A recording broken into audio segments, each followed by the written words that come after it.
Now guys, the reason I am here, this beautiful signature hole at Blair Athol, yes, we did tie, and Aaron got lucky. He chipped in on the last. But that's the last. I will take his money here. But before we go down that angle, we're here with the M2, and you've obviously got the M2 Tour.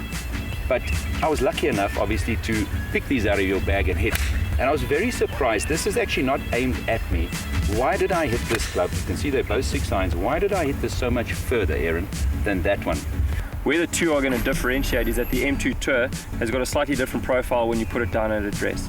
Thinner top line, it's got less offset, and also it's narrower from heel to toe, but in essence it comes down to the performance. So we've got two great irons which are full of technology, and there's definitely a whole lot of performance when it comes to launch, getting more distance, getting to the green and stopping on the green a lot quicker. All enough of that. I want to hit it further, higher and closer. So now I want your money in my sky. Let's move.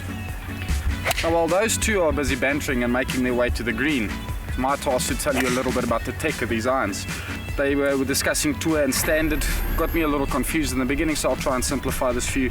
Technologies that feature in the standard version, your speed pocket allows for a slightly higher launch, while also enhancing miss hits towards the toe and the heel, so you get a little bit more speed, which will equate to distance.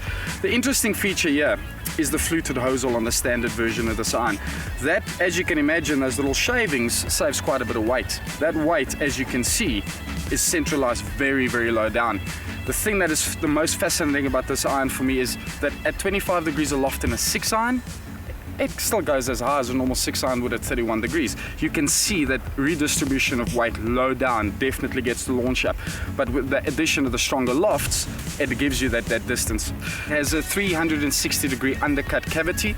Now, without making that too technical, effectively the face is suspended, which gives it a trampoline effect, gets the ball off the face quicker, which also enhances that distance, also allows them to save a little bit more weight around the perimeter of the face.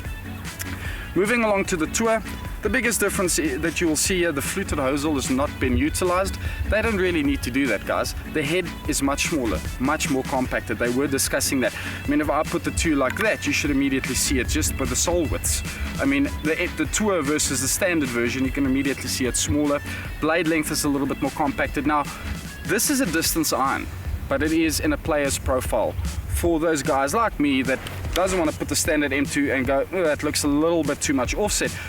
This tour version actually looks really, really nice. It looks like something I could hit. Might probably go a little bit further than I've gotten used to over the years, but distance is king. 3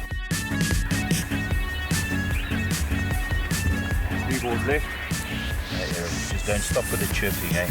You know this is serious.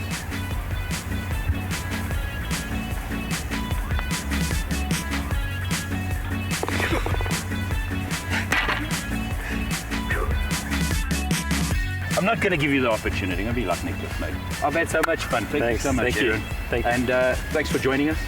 So guys, please remember to go to the Pro Shop to really get yourself fitted for this M2 product. Will really be in your interest.